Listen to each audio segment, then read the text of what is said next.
Fala, Marcel. Eu vou te chamar aí, meu irmão. Essa concorrência do Moro vai ser complicada, né? Que loucura, brother. Tudo bom, meu querido? Bom dia aí. Olá, meu amigo, bom dia, Bom tudo dia pra bem? todo mundo. Pô, eu gosto desse cenário aí. Meu sonho era aparecer numa live com esse teu cenário aí, pô. Olha você aqui já, ó. Porra, que honra, cara. Agora eu fiquei grande. Tudo bom, meu irmão? Bom, pessoal, Tudo bem, querido. bom dia pra todo mundo. Pô, Marcelo, obrigado por aceitar o convite aí. Eu sei que agora nessa época tá. Parece que a gente tá com mais tempo livre, mais nada, né? E você, É, pô, felizmente tem tocado aí adiante um projeto de lives diárias. Tem sido praticamente diário, né? E de é, altíssimo nível, porra, com vários nomes do processo. E mesmo gente que não é diretamente ligada ao processo, mas abordando outros temas importantes para a galera de concurso e não só, né? Então, obrigado aí por ter encaixado nessa agenda, essa nossa conversa aqui. Para mim é uma alegria, cara.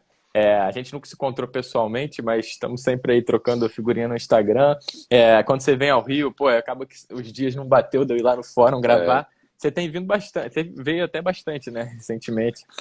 eu tenho E eu tenho uma história com o Rio de Janeiro que passa aí pelo meu mestrado, pelo isso que eu ia perguntar. doutorado, pelo curso Legal. fórum. É quase E uma aí, segunda casa. que bom, pô, que maravilha. E aí, pô, é bom que a gente vai poder conversar hoje, mas, pô, admiro muito teu trabalho, cara, teu livro é um sucesso, esse volume único aí, porque não é mole não fazer um volume único de processo civil, com, com completude e ao mesmo tempo com síntese, meu irmão, que desafio, né? Isso dá um Pois é. trabalho absurdo. Então, que bom que tá tendo todo sucesso e é uma alegria poder conversar contigo aqui hoje. Marcelo, para quem eventualmente não conhece, é professor diversas escolas de magistrado, professor de GSED jurídico, outras pós-graduações. Além disso, advogado, né? Claro, parecerista, né, Marcelo? Árbitro também. E é doutor e mestre pela Estácio, né? Aqui, Daniel. Fala, Daniel. Bom dia, meu irmão. Olha, hoje E temos um gigante do processo aqui na live, agora hein? ficamos pequeno, hein?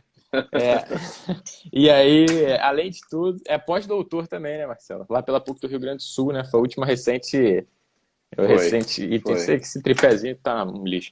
Foi o último recente item aí do teu vasto mini currículo, né, cara? Então, pô, parabéns aí por tudo isso. Bom Muito dia. obrigado, Zé.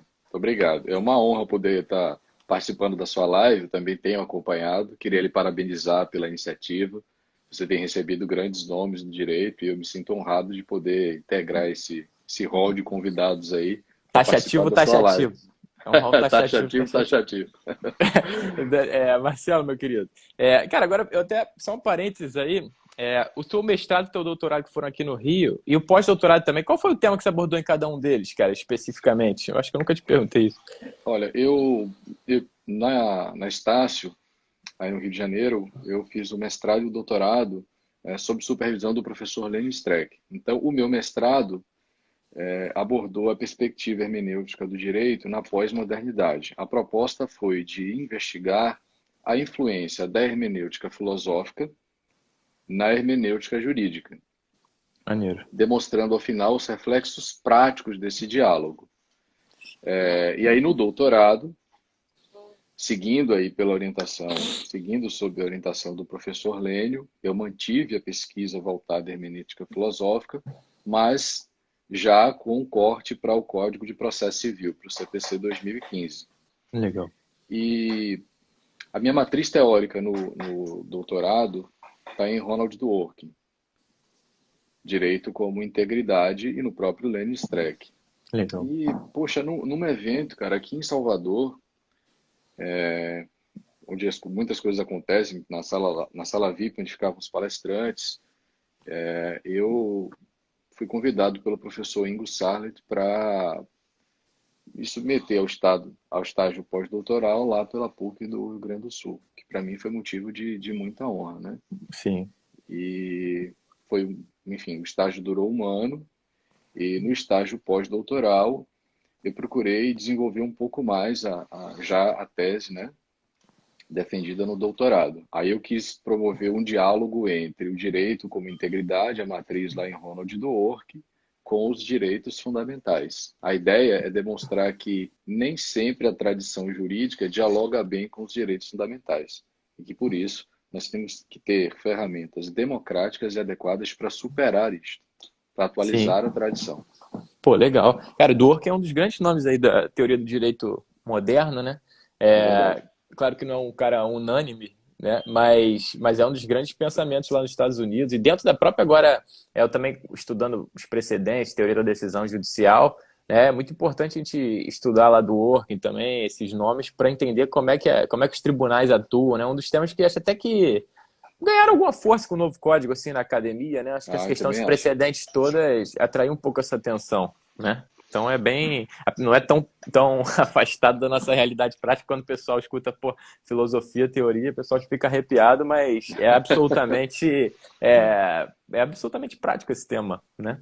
Então, Eu lhe confesso, José, que eu tive essa preocupação desde a época do mestrado, né, de desenvolver uma pesquisa, mas que ao final pudesse apresentar resultados práticos para melhorar a vida das pessoas, para não ficar sim, só no diletantismo intelectual. Então, eu sempre sim, tive essa preocupação desde o mestrado. Há até uma curiosidade, você me perguntou sobre a relação com o Rio de Janeiro.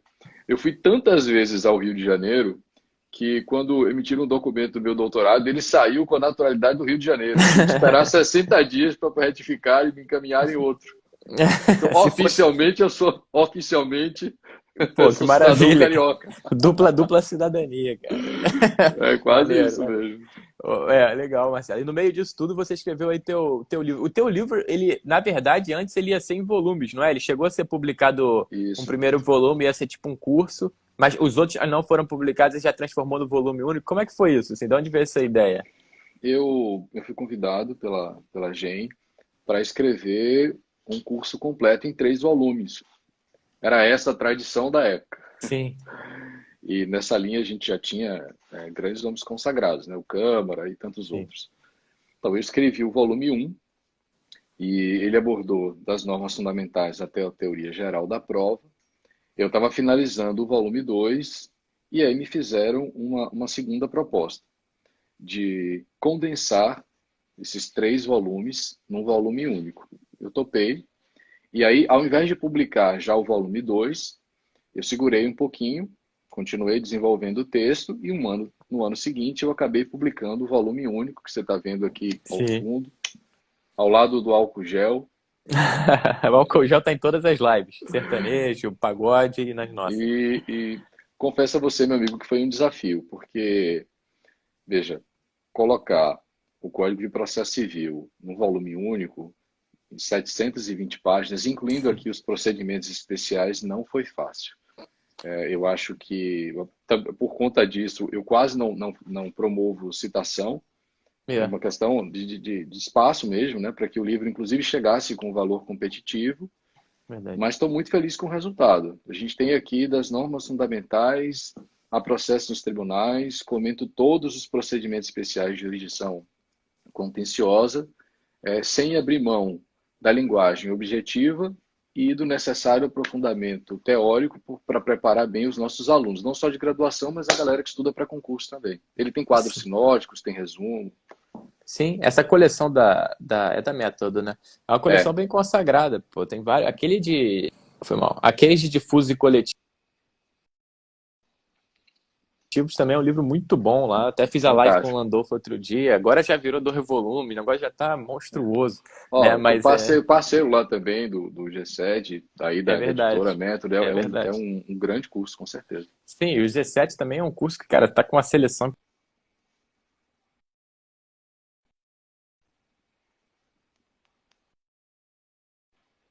Botei no modo avião. É, o G7 também vem crescendo muito, só craque, cara. Então tu tá de parabéns, tu tá sempre entre os melhores, né, Marcelo? É, cara, a gente separou aqui o tema da live com as normas fundamentais, né? Cabe É, tudo. É, e aí, pô, eu queria conversar contigo um pouco, até na perspectiva também do que você tem visto aí cair em concurso e tal. As normas fundamentais foram uma grande modificação, pelo menos topográfica do código, né? Óbvio que, do ponto de vista de conteúdo, não tem nem como o código inovar, porque a Constituição, né, já tem a força integrativa. Mas exatamente. tem um aspecto didático, na minha opinião, e também um aspecto de importância, né? Naquele início ali do código. Além do que, várias dessas normas foram organizadas de maneira mais clara, contraditória, regras bem diretas e específicas, né? Tirou muita coisa da doutrina e botou no código, e além Exatamente. disso, também em alguma medida, isso também eu quero te ouvir, mudou um pouco a perspectiva do próprio conceito de processo, né? Tem gente, aí vai ter gente mais inflamada, gente mais cética, mas é inegável que o legislador quis mexer nisso, né? Então, como é que você vê essas normas fundamentais? Qual a importância desse capítulo aí do Código para você? O nosso amigo Alexandre Câmara diz que nós desenhamos na abertura do CPC a relação do Código com a Constituição Federal. É por aí. Às vezes, o óbvio precisa ser dito. Eu acho que a exposição, comparando o CPC 2015 com o código anterior, de fato, como você disse, ela é mais clara, mais objetiva e, em alguma medida, também mais didática. Mas, na minha opinião, amigo, aqui a gente tem uma quebra de paradigma. Não é só um novo texto, é também uma nova forma de se compreender o texto. E é por várias razões. Então, se você me permitir, vou dar um passo aqui, um passo para trás, para pontuar aqui a importância de nós compreendermos o CPC 2015 por um novo paradigma filosófico, até para registrar o que você levantou no início da live, né? A importância da filosofia, da teoria Sim, geral do direito para compreendermos o Código de Processo Civil. claro. Não dá para fazer dogmática sem partir de algum lugar. Não dá para escrever, não dá para desenvolver dogmática sem partir de um paradigma, né? E neste caso um paradigma filosófico. E eu acho que aqui a gente teve uma ruptura. O código anterior, o CPC 73, né, imagine, né? A gente sabe disso, foi construído no regime de exceção, ditatorial, anterior à Constituição de 1988, e todo aquele arcabouço ele era compreendido partindo antes de um paradigma filosófico pautado pelo positivismo jurídico. Positivismo como postura, né? De você compreender a realidade à sua volta, o mundo à sua volta, por meio de fatos, algo concreto.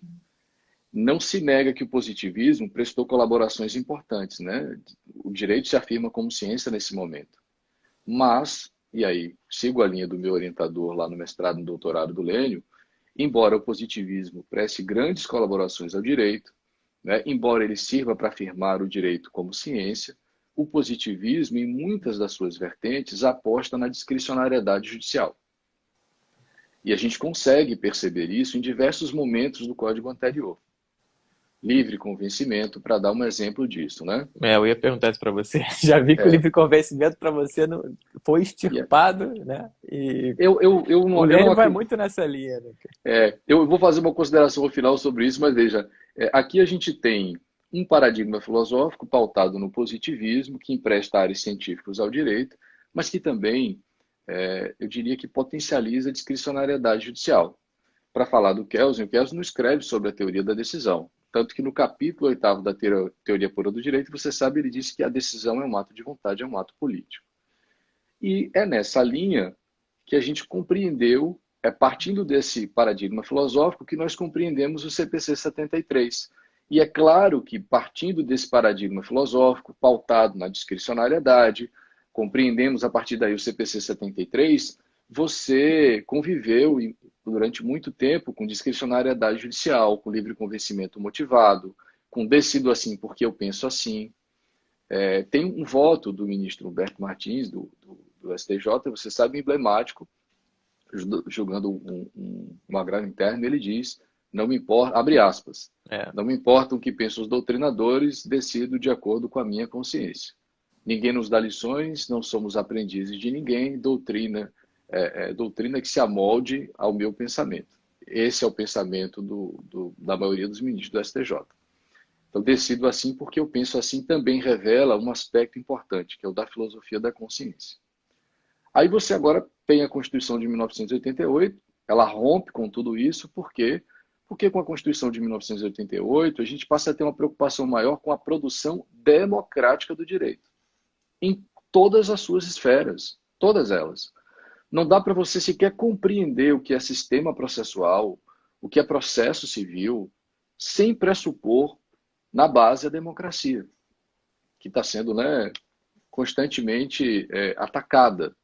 A democracia brasileira pensa que vai bem, mas ela é frequentemente atacada por diversos setores. Então, é sempre um assunto atual. Então, a gente tem a Constituição de 88, que rompe com esse paradigma filosófico e nos coloca o que eu vou chamar aqui de pós-positivismo. Queria fazer um destaque, Zé, porque o pós-positivismo aqui não nega o positivismo. Não nega, por exemplo, todas as conquistas que nós tivemos para afirmar o direito como ciência. Pós-positivismo não é anti, é além. A gente avançou. E aí, eu pelo menos vejo assim, temos um novo paradigma filosófico, pautado pela Constituição de 1988, um paradigma filosófico pós-positivista, além do positivismo tradicional. E esse pós-positivismo dialoga muito melhor com a Constituição e com a democracia, com a produção democrática do direito. Se esse é o seu novo paradigma filosófico, é a partir daí que você vai compreender o CPC 2015 e as normas fundamentais. E isso, para mim, é uma condição de possibilidade. É uma das coisas que eu trouxe da minha tese de doutorado. Esse paradigma filosófico mais atual é uma condição de possibilidade para você compreender o Código de Processo Civil, CPC 2015, aplicar técnicas adequadas para resolver problemas concretos. Sem essa atualização, não adianta você ter um código novo com um intérprete desatualizado, cara. Não dá.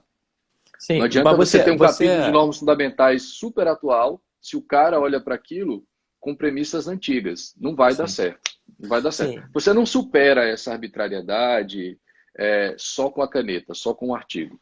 Por isso que eu acho que o estudo é tão importante, né? Por isso que você é doutorando pela UERJ, né? Isso, a gente deveria estar acabando.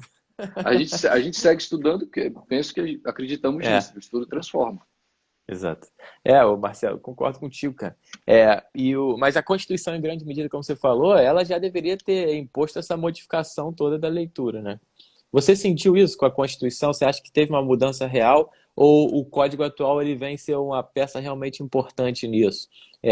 E não só nas normas, a gente fala das normas fundamentais, porque elas estão ali destacadas, mas lógico que isso aí, né, se espalha por todo o código, né? Essa lógica, né? Lógico, aí vai ter visões críticas de tudo, com base nas mesmas normas fundamentais. Vai ter gente que vai aplaudir, por exemplo, o sistema de precedentes, vai ter gente que vai, né, ser frontalmente contrário ao sistema de precedentes, enfim. Vai ter gente que ignora o sistema de precedentes. Muita gente. Isso é que dói. Então, isso é uma leitura sempre válida mesmo. Eu tenho a impressão, cara, se você concorda, eu não sei se isso é ruim, sinceramente, que às vezes no processo, a gente for olhar o procedimento em si, ele é relativamente simples. E acaba que as normas fundamentais, elas dão um mote um pouco de resolver no caso concreto, porque às vezes não tem resposta para tudo, concorda? Claro. E aí a gente, no fundo, acaba que o processo é uma relação que vai se basear ali no contraditório, nos moldes do artigo 9º e 10, vai se basear numa cooperação, muitas das vezes. Esse é o princípio que eu quero saber como é que você enxerga o princípio da cooperação. Às vezes, no caso concreto, ali nos processos, no dia a dia, não tem resposta precisa para tudo. Volta, abre prazo, não abre prazo, vai para frente, vai para trás, reconhece nulidade, não reconhece. O código, em alguma medida, ele dá uma certa flexibilização em tudo isso, com uma olhada também no mérito, né? Isso é inegável, que ele também assumiu essa postura, que bom, né? De sempre estar olhando o mérito do processo, aí flexibiliza qualquer nulidade estéreo, né? E por aí vai. Então, eu queria saber se você acha que isso já não deveria ter acontecido na Constituição, se é um processo, se demora realmente para essa adaptação, né? Que é meio inegável, e se o Código de 2015 vem ser absolutamente necessário. Tem uma vez que eu vi uma entrevista, cara, na época lá, e aí tinha 2 defensores discutindo se o Código ele era necessário ou não, no sentido de, cara, podia ter sido mais uma mega reforma, ou a gente precisava de um diploma novo, né? Eu confesso que na época que eu ignorava muito do Código Novo, eu falei, será que era necessário um código todo novo? Cara, hoje eu estou convicto de que sim, né? Não ia ter reforma, uma reforma para botar isso em ordem do jeito que foi feito. Uma reforma desse tamanho, né? Pô, ia faltar letra, né? Aqueles artigos com letra, aquilo é 475Y. Putz, aquilo era desesperador, né? Então, enfim, toda essa bagunça aí que eu falei, como é que você enxerga esse real necessidade do código, esse impacto? Vamos lá. Primeiro, eu acho que a gente compreende, como eu disse, né? A gente tem um novo paradigma filosófico, pós-positivista, e penso que esse novo paradigma fortalece a produção democrática. Ele é frontalmente contrário à discricionariedade. Aí vamos olhar agora para o nosso Estado democrático de direito. Como é que eu vejo isso? Bom, o Estado continua sendo um Estado democrático de direito. Então, a lei continua sendo um instrumento de segurança para todos nós, jurisdicionados. Né? A gente tem que preservar no Código diversas regras para assegurar segurança jurídica e para que a gente tenha um mínimo de racionalidade. Pô. Você saber qual é o prazo para um recurso, não depender de cada caso. Sim. Então, a gente continua trabalhando com regras, continuamos trabalhando com procedimentos, alguns atos que são pré-determinados, e se emprega segurança e racionalidade. Ok.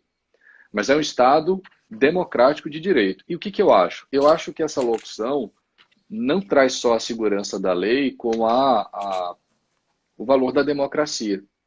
Eu acho que o nosso Estado democrático de direito, estou convicto disso, né? Mas às vezes é bom dizer o óbvio, eu acho que o Estado democrático de direito afirma um ideal de isonomia material ou substancial. Está lá na Constituição de 1988 e faz toda a diferença. Por quê? Porque quando o nosso Estado, por meio da Constituição, adota uma isonomia material, ele se propõe a dialogar com um caso concreto. E como é que o direito vai resgatar o diálogo com a faticidade? Como é que o direito vai dialogar com cada caso específico? Só por meio de regra não dá. Olha o que aconteceu com o artigo 1015 da taxatividade do agravo de instrumento. Aquilo ali é crônica de uma tragédia anunciada. É você achar que num dispositivo, Verdade. me desculpa, me permita, aliás, a franqueza, aquilo é de uma soberba incrível, porque é você imaginar que em laboratório você vai conseguir colocar num artigo todas as hipóteses que a vida coloca sob apreciação judicial. E a gente não tem capacidade para isso, porque a vida se renova sempre. Sim. Então, o que a gente tem ali? Esse Estado propõe isonomia material, o direito volta a dialogar com um caso concreto, e esse diálogo não se dá só por meio das regras. Não dá certo, olha o artigo 1015. Vai se dar por outras técnicas legislativas, Zé. Conceito jurídico indeterminado, cláusula geral e princípios. Os princípios. E esse diálogo ele foi sendo retomado aos poucos. A gente não teve um corte, não houve uma ruptura. Pega o finalzinho do CPC 73 e aí você vai para a reforma de 94, para a lei 10.444 de 2002. O que a gente foi fazendo ali? O CPC 73 estava respirando por aparelho, mas olha o que o legislador foi promovido no finalzinho. O diálogo com o caso concreto. As medidas atípicas. Os artigos na época 461, 461A. O juiz condenando uma obrigação de fazer, não fazer ou entregar coisa, e o legislador dizendo, se você não... você, magistrado, tem, entre aspas, liberdade para, diante do caso concreto, adotar medidas adequadas que garantam o resultado prático equivalente. Como é que eu vou saber antecipadamente qual é o resultado Sim. prático equivalente? Olhando para o caso. Então você começa depois a desconstruir aquele procedimento para o cumprimento da decisão judicial. E olha como é que ficou no CPC 73. O juiz condenava a entregar a quantia, grana, a gente trabalhava com regras. O prazo era de 15%, a multa era de 10% e a medida executiva típica era a penhora e avaliação. Regra, pré-determinado. Funciona? Funciona. Funciona sempre? Lógico que não. A maioria das pessoas não tem patrimônio para suportar a execução, vai penhorar o quê? Mas a jurisprudência estava admitindo a inclusão do nome do devedor nos órgãos de proteção de crédito. Meu querido, há muitos casos onde o cara já tem 5 inscrições para botar uma... Ele já é íntimo da galera. Pô, mais uma desse cara, ele é brother. Todo mundo conhece. Não vai adiantar nada.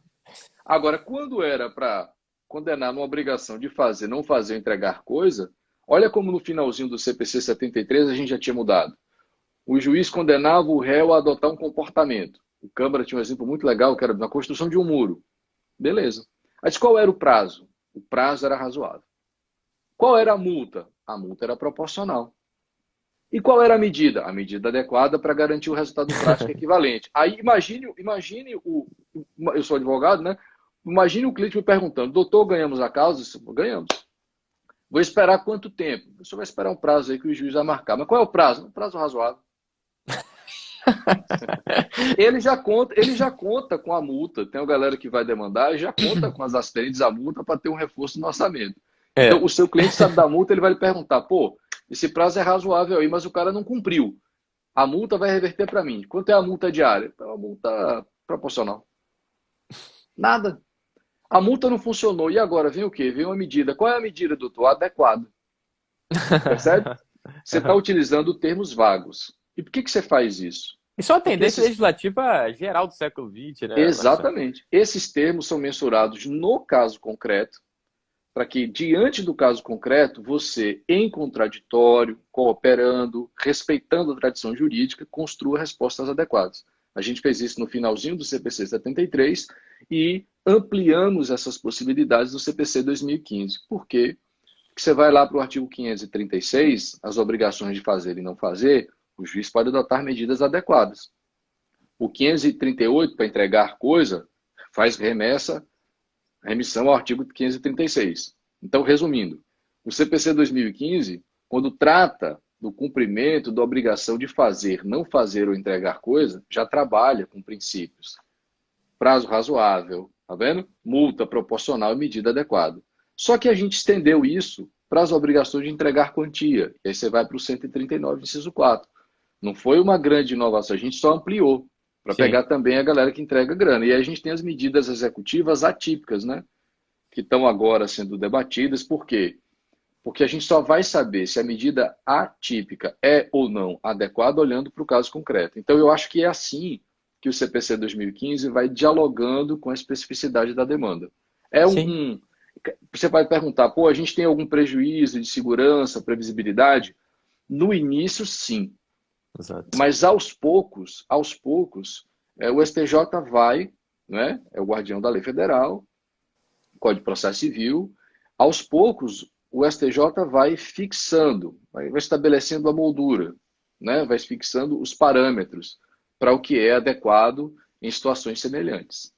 A retenção de CNH, por exemplo, né, a apreensão de passaporte. Olha o que está acontecendo agora para aquele devedor que não paga injustificadamente pensão alimentícia. A prisão é a prisão domiciliar.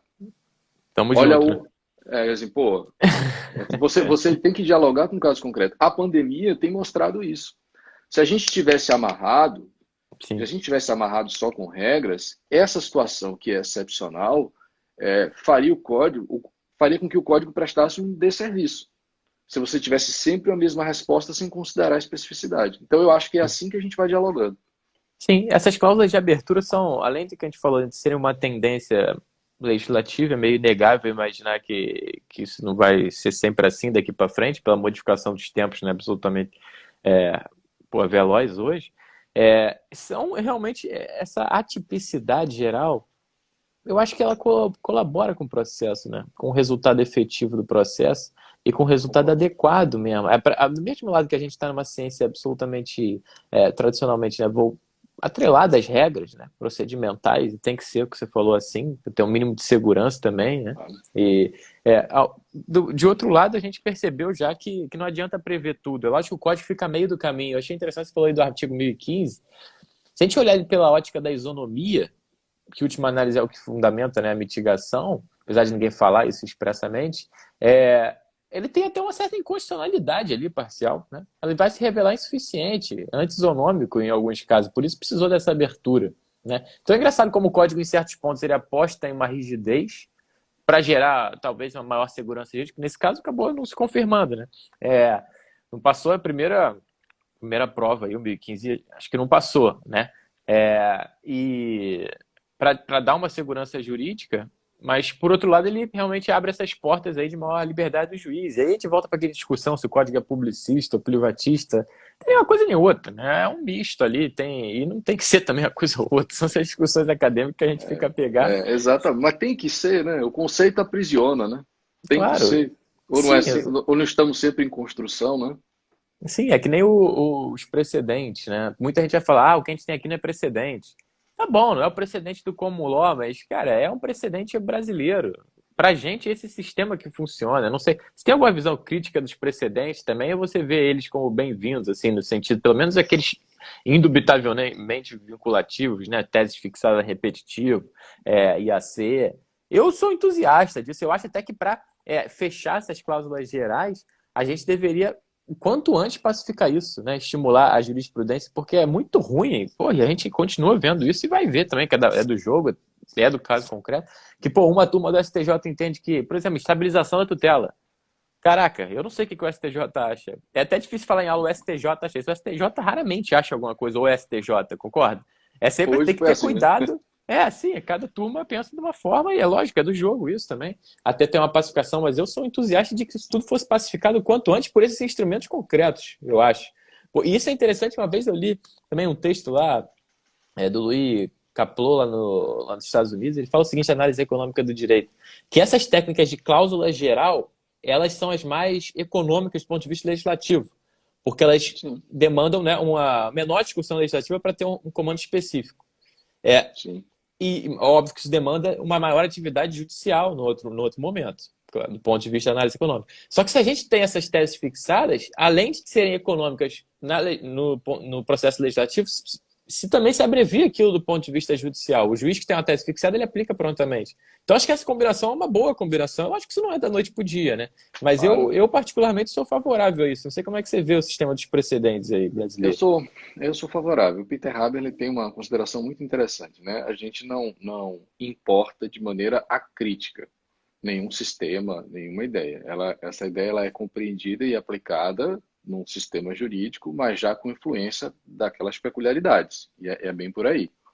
Então, eu não acho sequer relevante uma discussão acadêmica que procure negar o sistema de precedentes, por exemplo, brasileiro, com o argumento de que ele não é igual ao do common law e não é igual ao do Teve civil. muita gente Não falando é isso, isso. que é Não, inconstitucional porque quer mudar a não é cultura. Como isso. assim?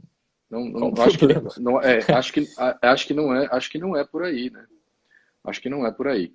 Agora, a aplicação dos precedentes, veja, eu acho que ela muda, inclusive, a nossa forma de conduzir as relações processuais. Vou dar um exemplo prático para a galera que está nos acompanhando aí. Você imagina, na minha época de graduação, a última coisa que eu faria na vida, a última lauda da petição inicial é colacionar uma jurisprudência. Uma Eu emenda. ouvi, eu ouvi de diversos professores isso. A jurisprudência, em 24 horas, se encontra para qualquer assunto, contra e a favor. Tinha um efeito persuasivo, mas eu diria que até muito pequeno, porque se serve para tudo, não lhe ajuda para nada. Sim, Hoje, você vai advogar, por exemplo, vai peticionar, é a primeira coisa que você vai fazer. Você imagina que você tenha, pesquisando a jurisprudência e pesquisando também os precedentes, imagina que você vai advogar e evoca uma tese que já foi consagrada no IRDR. A minha petição inicial já começa com referência ao artigo 311 da tutela de evidência. Se eu verdade. estou advogando a favor de tese consagrada pelo tribunal, e aí agora, pela jurisprudência, a gente vê, não é só tribunal estadual, tribunal regional federal, o STJ admite para si o IRDR, não há previsão legal, e aí aquela discussão, não tá previsto, mas não estar previsto não significa que esteja proibido. O STJ já consagrou, Sim, cabe IRDR lá. Então, fixou tese no IRDR, você vai peticionar, começa a dar tutela de evidência, que lhe permite, observe isso, com uma pequena margem de gerência do magistrado de primeiro grau, né, juiz de direito ou juiz federal, se desvencilhar daquilo, porque vincula, ele vai lhe entregar um provimento no início do processo que é satisfativo. Ah, sim. mas ele contrariou. Reclamação constitucional, direto à presidência do tribunal. Agora, se você estiver advogando contra, imagina que você vai advogar contra, nem está sabendo disso. Você não pesquisou, não assistiu sua aula, não assistiu a minha, viu a live, entendeu? Não sequer teve esse cuidado. E aí você vai advogar contra. Pô, o juiz sai do 311 e vai para o 332. Com previsão legal, o juiz está autorizado a dispensar a citação do réu e, de imediato, lhe entregar a sentença de total improcedência do pedido. Improcedência liminar prima facie. É hard, cara. Não vou nem citar É, o réu, já estou dizendo que você perdeu. E como é decisão de mérito, se o autor não recorre, transita em julgado. Game over, deadline, fim de papo. Então, há implicações práticas muito sérias, né, pelo uso dos precedentes. Não dá para ignorar, né, não dá para estudar depois, ou achar que sim. porque você não compreende, não estuda, isso não te alcança. Então, eu acho que, por exemplo, para a gente advogar hoje é uma condição de possibilidade, é um manual de sobrevivência na selva. Não dá para estudar Sim, depois, entendeu? sim. Aí outra coisa para a gente discutir já que começamos a live falando de democracia, né? Mas, poxa, é, pensa, por exemplo, aqui no IRDR, você vai fixar uma tese, é pronunciamento judicial obrigatório ou precedente vinculante, mas isso afeta o número indiscriminado determinado de pessoas.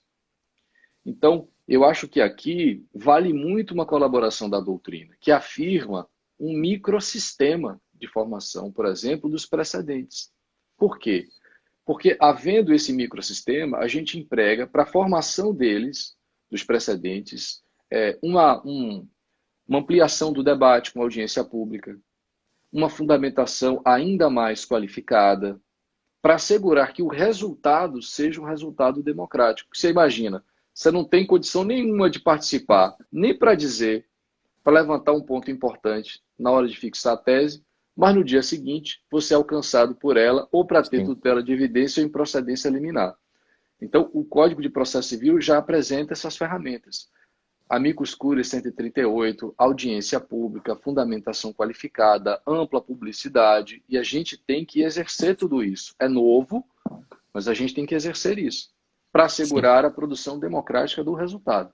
Então, sim, exato. acho precedente super importante, acho que já há implicações práticas, como eu procurei te mostrar aqui, e acho que com o tempo, não agora, o código ainda é novo para todos nós, apesar de já não chamarmos assim, eu acho que não tem que chamar. CPC. Chega de novo CPC, é CPC só É que nem 2020, o pelo amor novo de Deus. coronavírus, cara. Vai ser até quando o novo coronavírus? Pois Eu é, nem sabia que tinha coronavírus, antes. coronavírus tá bom, né? É, CPC já tá bom, mas ele como vamos considerar a história do processo, é um bebê. Então a gente ainda vai levar algum tempo para construir algumas tradições. Uma delas toca no que você disse aí, cooperação. Né? Outra tradição que está sendo construída, quais são os limites dos negócios jurídicos processuais? Olha como todas as normas fundamentais dialogam. A gente está falando sim, de primazia do mérito, que vai dialogar com contraditório e cooperação, que vai dialogar com a boa-fé. Né? Eu falei há pouco da isonomia. Né? Eu te disse, pô, isonomia material exige o diálogo com o caso concreto. E aí você disse muito bem, disse, pô, Marcelo, eu vejo uma simplificação dos procedimentos. Eu sou super a favor disso, cara. Por quê? Porque se você tiver, no caso concreto, algum detalhe, alguma especificidade que exija um tratamento mais minucioso, isso pode ser feito. Não só pelas partes, artigo 190, sim, e lá, por que o legislador diz no 190? As partes poderão promover ajustes no procedimento para adequá-los às especificidades da demanda. Então, as partes podem fazer isso pelo 190. E, de outro lado, o juiz também, pelo 139, inciso 4, pode adotar medidas atípicas para garantir o cumprimento da decisão. sim, Por que a gente tem um procedimento mais simples? A gente está prevendo o mínimo, que eu te disse no início, né? Um mínimo para garantir segurança e racionalidade. Mas o detalhe você discute no caso a caso. sim. É isso que eu penso. Agora, pô, as partes podem negociar tudo? Quais são os limites para isso? Eu ainda não sei. A gente vai levar um tempo para construir uma tradição dizendo, olha, as balizas são essas. E aí o Sim. STJ tem papel, na minha humilde opinião, tem um papel fundamental, cara. Com certeza. E as cautelares mesmo, atípicas, né? As típicas foram excluídas, o código ele ficou menor, né? Do ponto de vista do número de artigos. Se pegar esse tratamento de tutela provisória, ele é bem simbólico assim, do que aconteceu com o código. Além de ele ter dado uma organizada nos institutos, o tutela provisória, isso é bem claro, ele simplificou, né? É, Deixou é. atípico. Isso é muito bem-vindo, né, cara? Porque não fazia sentido. Esses apegos realmente são apegos positivistas aí, né? Interessante a tua introdução. Marcelo, se eu falo que a forma de legitimar democraticamente o processo é o contraditório, né? Enquanto um das manifestações de poder estatal, está seguro isso? E isso é importante também que aconteça como se fosse um sistema de precedente, na formação do precedente, né? Se eu olho para o processo, ele é legítimo se o contraditório foi respeitado? Isso a gente pode afirmar isso assim de maneira simplista? Aí eu pensei sim. Se você me permitir uma incursão um pouquinho pela história do processo, passamos décadas afirmando que, isso você encontrado em qualquer manual, que o processo era uma relação jurídica de direito público animada pelo Contraditório. contraditório. Sim, Então, imagina, por décadas, o que que nós compreendemos por processo? Uma relação jurídica de direito público animada pelo contraditório. Ok. Você pode até me corrigir se eu estiver equivocado, mas olha que o contraditório ele aparece no conceito de processo, cara. exato. De novo, é uma condição de possibilidade. O contraditório aparece no conceito de processo. Sem contraditório, você pode ter um procedimento, como me parece ainda hoje ser a natureza do inquérito policial. Não sei se lá já superaram isso, mas você dizia, poxa, sem contraditório você não tem processo. Você tem apenas um procedimento, natureza do inquérito policial. Sim, E aí, veja, por que que o contraditório, por tantos e tantos e tantos anos, foi inserido no conceito de processo? Veja o que acontece com o nosso Estado. É o Estado democrático de direito. Então, eu tenho que assegurar a possibilidade de participação do indivíduo na produção do resultado. Você assim, porra, se o Estado é democrático, todos os três poderes da República têm que ser exercidos democraticamente, cara. Aí você pode imaginar logo assim, pô, exato. como é que você vai garantir que o exercício do poder legislativo, do poder executivo sejam democráticos? O voto, para dar um exemplo direto, o voto. Sim, É a única forma? Não, você tem vários outros mecanismos. Pô, tem a audiência pública que eu já falei aqui, referendo, plebiscito, projeto de iniciativa de lei, orçamento participativo, você tem várias ferramentas. O voto talvez seja mais emblemático. Você vota para escolher o juiz? Não. Por que você não vota para escolher juiz, na minha opinião? Porque o judiciário tem um papel, ele exerce um papel contra-majoritário.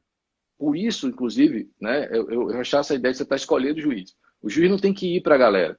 Muitas acho, vezes, para proteger os direitos fundamentais, ele tem que adotar decisões contra-majoritárias. Porque sendo um direito fundamental, você protege as minorias, de maiorias eventuais ou de maiorias. É isso. A gente tem que sim, ter uma democracia não só formal, o governo da maioria, mas tem que ter uma democracia substancial, como diz meu querido amigo Marcelo Novelino. A gente tem que ter uma democracia também substancial, protegendo as minorias e afirmando os direitos fundamentais. Então a gente não vota para escolher juiz, estou lhe dizendo, na minha opinião, por que que não votamos. Mas o exercício do Poder Judiciário também tem que ser democrático? Tem. O Poder Judiciário exerce de forma preponderante a jurisdição. A jurisdição, quanto função, tem que ser exercida democraticamente? Tem. Para exercer a jurisdição você precisa de um veículo, precisa de um instrumento, que seja um instrumento de garantia, que é o processo? Tem. Então, poder judiciário tem que ser exercido democraticamente, a jurisdição tem que ser uma função exercida democraticamente, ainda que seja por meio de um processo, o processo tem que ser um instrumento democrático. E como é que você vai garantir que o processo seja um instrumento democrático? Assegurando a possibilidade de participação. Vai ser pelo voto? Não. Vai ser pelo contraditório como influência e não surpresa. É assim que você acaba legitimando a decisão. É essa a opinião que tenho. Inclusive, essa é uma abordagem que eu proponho no volume único, né, de você compreender o sistema processual até a decisão judicial partindo do Estado Democrático de Direito. Que não seja pelo voto, que seja pela influência. E assim, sim, a democracia, ela não é exercida ou ela é verificada, ela é afirmada quando eu concordo com o resultado. Não. As eleições são prova disso, pô. Né? claro, pô. Tem que aceitar o resultado. Você teve a possibilidade de influenciar, tudo bem, foi avisado, foi comunicado, exerceu contraditório para a defesa? Sim. Significa que você vai ganhar? Não. Mas significa que você teve a chance de influenciar no resultado. Sim, por isso Pronto. ele é legítimo. Eu Exato. acho que, eu acho que é por aí. E essa legitimidade, me permita aqui, ó, a gente tem que assegurar, não só na entrega da decisão judicial para, vamos homenagear os antigos manuais, não só para a entrega da decisão para Caio e Tício. A gente também tem que assegurar a produção democrática do direito no que toca à interpretação das normas, dos princípios. E aí, para quem nos acompanha, tem uma. Não, claro, não sou o único, muita gente faz isso, né? Faz a diferença aqui entre norma como gênero, do qual regras e princípios são espécies, e norma, no segundo sentido, que aparece como resultado hermenêutico. Norma como resultado da interpretação. Então, o que eu acho? Não basta assegurar a democracia por meio do contraditório, influência, para a entrega de uma decisão que vai afetar a vida de Caio e Tício. Eu também acho que a gente tem que assegurar a democracia na produção da norma enquanto resultado hermenêutico, resultado da interpretação. Por quê? Porque ninguém é livre para olhar para um texto e dizer qualquer coisa sobre qualquer coisa. Eu não posso, por exemplo, isoladamente, concluir que união estável entre pessoas, por exemplo, do mesmo sexo não é união estável. Se eu quiser criticar isso, eu escrevo um artigo no academia.edu. Entendeu? Eu faço um desabafo numa live, eu faço um textão, tudo bem, é uma opinião, isso não é direito. A resposta tem que ser uma resposta institucional. Sim. E a gente, para ter uma resposta institucional, precisa assegurar que a produção do resultado se dê no espaço público e não na cabeça de cada um. E eu acho Sim. que esse é o maior desafio do CPC 2015. Por quê? Porque o CPC 2015 investiu em muitos termos vagos. Você pega, né, os primeiros artigos do código, são todos, quase todos, né? Todos não, mas quase todos são princípios. É isso que Quer eu dizer, ia o falar. juiz Nem vai toda não... norma fundamental é princípio, né? Tem umas com caráter de Exatamente. regra. Artigo 9º, parágrafo único é uma regra, né? É uma regra, perfeito. Vai dizer que você pode, por exemplo, postergar o contraditório na tutela provisória de urgência. Perfeito. E não há hierarquia entre...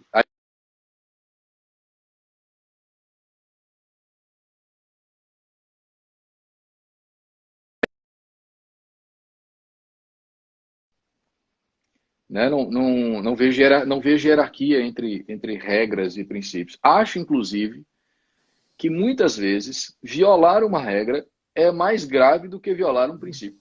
Claro. Porque imagine que a regra foi aprovada democraticamente pelo Congresso Nacional. Está escrito lá, vai para a esquerda. Aí você deliberadamente diz, eu não vou aplicar essa regra com base no princípio da razoabilidade. E não diz o que é que você entende por razoável. Na verdade, o que você está fazendo é maquiar uma opinião Discordando. sua, uma Exato. discordância sua, aplicando um entendimento seu, né, contrariando uma regra que é muito clara, objetiva e foi aprovada democraticamente pelo Congresso Nacional. Por quê? Porque você não concorda. E a gente passa por isso, né, na vida prática. Tem alguns colegas, inclusive, que não aplicam determinados dispositivos porque discordam dele. Aí o que eu sempre digo?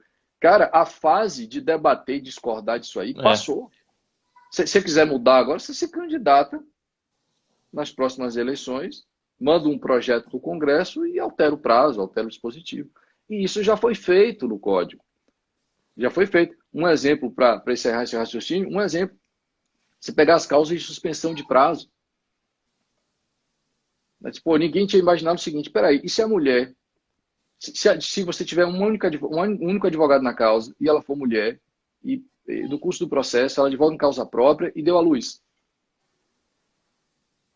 No código, quando o código entrou em vigor, a gente não pensou nisso, mas é uma causa que se justifica, sim. Isso foi Claro. construído por jurisprudência? Não, é muito mais seguro e tem um dispositivo legal aqui. Lógico. Porque não depende da interpretação de cada juiz. Não vai suspender para uns e não suspender para outros. Eu acho que Sim. o caminho é esse. Concordo contigo. E quem viola a regra, viola de olhos abertos, né, cara? É muito mais Exatamente. afrontoso do que um princípio que às vezes realmente tem um caráter mais fluido, né? Mais difícil realmente de identificar no caso concreto, apesar de que a jurisprudência e a doutrina vão também dando contornos mais precisos. Né, Por isso que eu Marcelo? acho o Dworkin é legal. Eu gosto muito da ideia do romance em cadeia. Embora eu já proponha pelo pós-doutorado, né, faço uma crítica propondo o diálogo da tradição com os direitos fundamentais. Mas me agrada muito a história do romance em cadeia, do direito como integridade, dos princípios como um padrão ético que a gente deve observar, ainda que com alguma referência moral. É o preço que a gente paga para viver em sociedade, para viver num ambiente democrático. Então você vai construindo os sentidos no espaço público paulatinamente, gradativamente, e não na cabeça de cada um ou mediante a peculiaridade de cada caso. Porque aí você sabe, né? Vai virar loteria, aí É. o código com os princípios, esses termos vagos, eles acabam potencializando a discricionariedade, que pode até lhe ajudar num caso concreto, mas vai gerar insegurança para diversas outras pessoas. E sem previsibilidade e segurança jurídica, a própria autonomia do direito se desfaz. Né? O direito começa a perder espaço para o que por exemplo, o Lênio chama de predadores externos, economia, Sim. política, moral, religião, etc. Né? As respostas devem ser respostas, na minha opinião, institucionais. Nem sempre a resposta institucional é a melhor resposta, porque ela pode não ir ao encontro de uma convicção que é sua, pessoal, moral. Claro. Mas é o preço que a gente paga para viver em democracia. Sim, mas é uma resposta aí, é uma resposta certa, né? Concreta, certa no sentido de precisa, né? E isso é o que a Para mim, gente precisa para viver. a resposta certa é aquela que dialoga com os direitos fundamentais, Sim, respeita a democracia para a produção do resultado e aí ela se legitima. Não significa que ela, num caso específico, atenda aos seus interesses, né? sim, exato. Pô, Marcelo, que aula, meu irmão, de normas fundamentais. Não é nada daquele reme-reme de, pô, artigo tal, artigo tal. Pô, muito boa essa visão crítica. Cara, eu concordo com tudo que você falou aí. Eu acho que é praticamente inegável, né? Tudo isso. Acho que não tem como a gente bater de frente com essa realidade no Estado democrático, realmente. Essa forma da gente chegar até a norma, do caso concreto, essa segurança jurídica. Acho que tudo isso a gente está na mesma linha, meu querido. Pô, obrigado aí por ter Valeu, participado Zé. dessa live, cara. Pô, acho que foi muito proveitosa aí, o pessoal gostou. Vou deixar salvo, botar Obrigado. no YouTube logo. Pô, você é um craque Joia. mesmo, meu querido. Eu Óbvio, muito vou. obrigado. É muito bom também nesse contato contigo, que sai dessa ideia do processo, vai numa visão mais crítica anterior e, pô, isso é fundamental, né? Senão a gente fica muito instrumental e pouco crítico, né? Eu acho que ser um referencial, acho que ser um bom referencial filosófico, teórico, você vai só para a dogmática, por exemplo, o indivíduo sem boa base teórica, sem compreender por qual, ou a partir de qual paradigma filosófico ele se dispõe a compreender o processo, ele acaba não tendo condições de resolver problemas práticos, né? E eu acho que isso é fundamental, Zé. A gente perceber que a filosofia, a teoria, viabilizam uma melhor compreensão do sistema processual. E com essa melhor compreensão, você está capacitado para resolver problemas práticos e contemporâneos, que não são os mesmos problemas que nós enfrentamos com o código anterior, por um outro Sim, paradigma que eu mencionei positivista. Os problemas são contemporâneos, são desafiadores e precisam de ferramentas novas. Mas não adianta você ter uma ferramenta nova, um código, um CPC 2015, se a maneira como você se dispõe a olhar para ele for antiga. É o que o Leme também já disse. Você olha para o novo com olhos antigos, o novo fica velho. Eu tinha essa preocupação, por isso eu não quis me ater ao artigo fez bem, tal, pô. Mas é isso mesmo. ou ao É isso que básico o das pessoal normas, quer. porque penso que aqui é um espaço importante, Exato. interessante. Eu queria aproveitar o convite para aprofundar o debate. Pô, foi muito bom, Marcelo. Obrigado mesmo, meu querido. Vamos marcar Eu que mais aí agra... sempre. Não sei como é que vai ser depois dessas Corona Times, mas a gente pode continuar marcando. Acho que isso é uma fonte importante mesmo de conhecimento da galera, cara. Eu fico pensando, essas discussões nas lives, né? Elas são num nível mais alto, assim, mais vertical. Às vezes especifica um ponto que, lógico, num curso extensivo, num curso para concurso, a gente não consegue ficar questionando tudo, né? E aqui a gente tem a oportunidade Exato. de ouvir também de uma maneira mais leve, que eu acho que fica mais fácil na memória do pessoal. Então, realmente, a gente sempre aprende um com o outro e hoje eu aprendi muito contigo, cara. Muito obrigado aí Obrigado. e tamo juntos nessa caminhada aí, Marcelo. Obrigado. Vou deixar aqui meu abraço para todos os seus seguidores, pessoal que nos acompanhou, que prestigiou a live. Registro também meu agradecimento a você, amigo, pelo convite, dizer que eu fiquei muito honrado quando fui contactado por ti e saio da live muito feliz por ter tido essa possibilidade de interagir contigo, com os seus seguidores. Sempre com a esperança de ter colaborado com o Com aprendizado de vocês certeza. aí. Colaborou muito, meu amigo. Obrigado. Valeu. Grande Um abraço abraço aí. Fica com grande. Deus.